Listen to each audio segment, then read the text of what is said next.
Imagine you are standing outside. It is a clear night.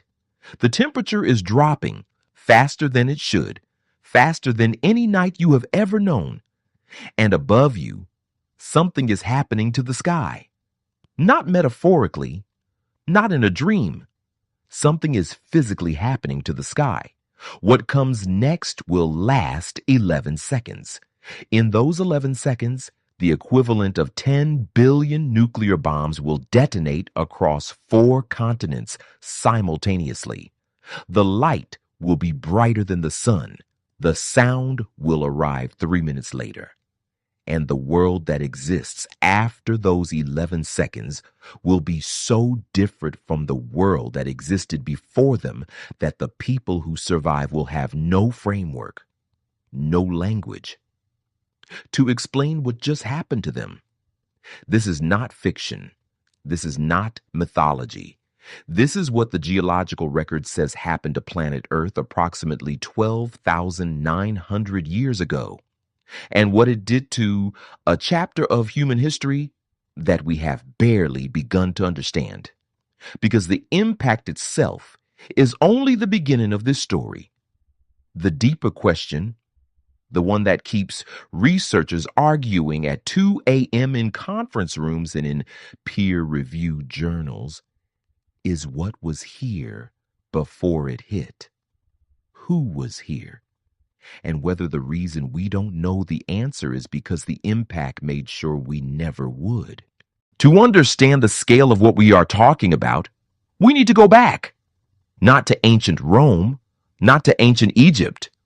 Further. Much further. It is 12,900 years ago. The last ice age is ending. Glaciers that have covered North America for 20,000 years are retreating north, slowly releasing the continent beneath them. The climate is warming. Life is returning to landscapes that have been frozen since before anatomically modern humans walked the earth. And humans are thriving. Not in a primitive, barely surviving way. The evidence we have suggests that the people living on Earth at this time, the Clovis people of North America, the populations of the Fertile Crescent, the communities along the coasts of what is now the Persian Gulf, were sophisticated, adaptable, and widespread. They had language. They had art. They had tools refined over thousands of years of innovation. They hunted mammoths.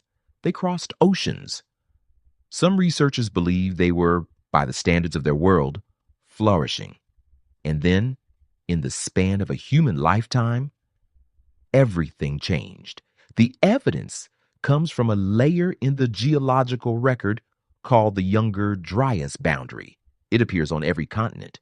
And within it, scientists have found something that has no natural terrestrial explanation. Nanodiamonds, magnetic spherules, iridium, shocked quartz, platinum group elements at concentrations that should not exist in Earth's crust.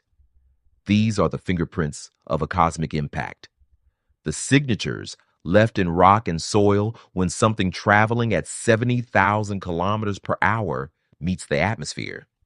In 2007, a team led by physicist Richard Firestone published a paper in the Proceedings of the National Academy of Sciences that changed the conversation permanently.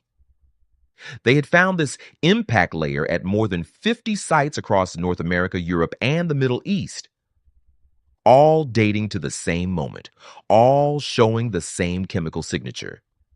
Something hit Earth 12,900 years ago, or more accurately, something exploded above Earth.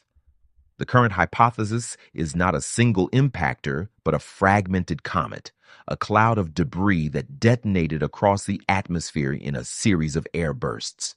Not one Tunguska, dozens of them simultaneously across 4 continents. What followed was a climate event called the Younger Dryas. Global temperatures dropped by approximately 10 degrees Celsius within a decade, not over centuries, within a decade. Ice sheets that had been retreating reformed.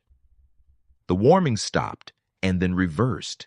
The Clovis people, the dominant human culture of North America, disappeared from the archaeological record within a generation. 35 genera of megafauna went extinct across North and South America in the same window. Mammoths, mastodons, giant ground sloths, American horses, gone. The Younger Dryas cold period lasted approximately 1,200 years. And when it ended and humans rebuilt, they built in a world that looked nothing like the one their ancestors had known. Here's where the story gets complicated because so far this is, in the cold language of geology, a relatively straightforward extinction event. A bad century. A species reshuffle. The Earth has had dozens of them, but there is a detail in the Younger Dryas story that most retellings skip over. A detail that, once you notice it, you cannot unnotice. In 1994, in southeastern Turkey, a Kurdish shepherd named Savak Yildiz was plowing a field on a limestone ridge when his plow struck something hard. Archaeologists were called, and what they found beneath that ridge is still, 30 years later, one of the most debated discoveries in the history of human civilization.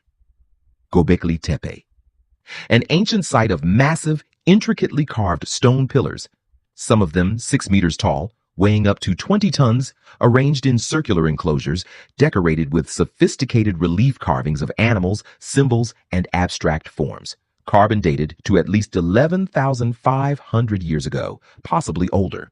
To put that in context, Gobeklitepe is older than Stonehenge by 6,000 years. It is older than the pyramids by 7,000 years. It was built. And this is the part that breaks the conventional model before agriculture, before pottery, before writing, before everything we normally associate with a civilization capable of building something like this. The standard explanation for how humans develop is a ladder.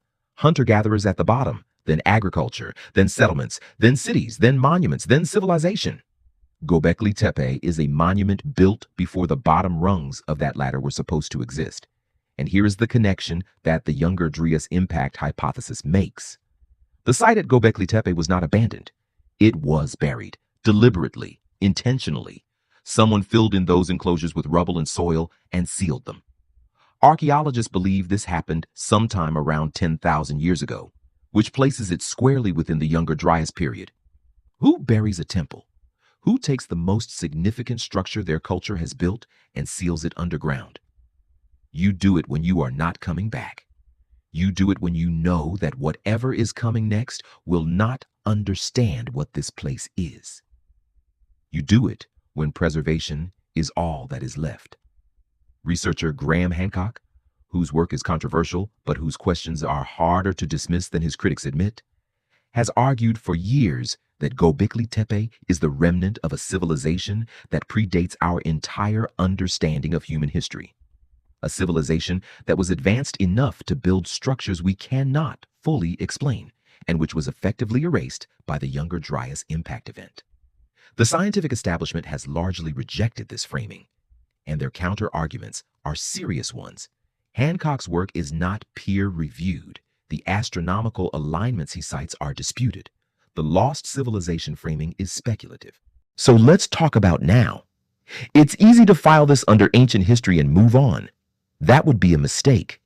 In 2023, NASA confirmed our detection systems have significant blind spots, specifically for fragmented comets, the exact category of object that caused the Younger Dryas. The Kalyabinsk Meteor in 2013 hit a populated Russian city with the energy of 30 Hiroshima bombs.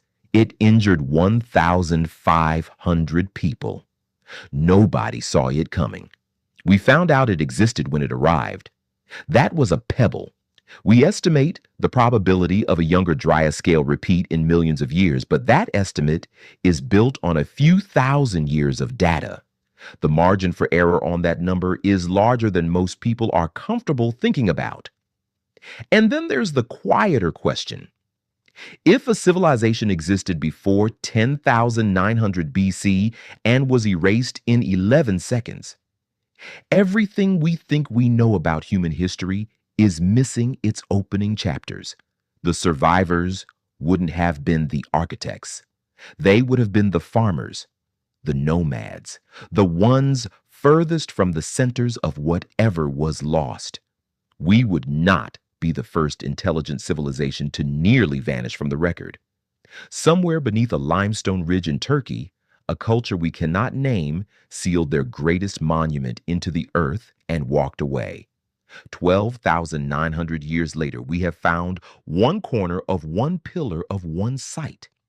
The excavation is 5% complete. Think about what the other 95% might contain.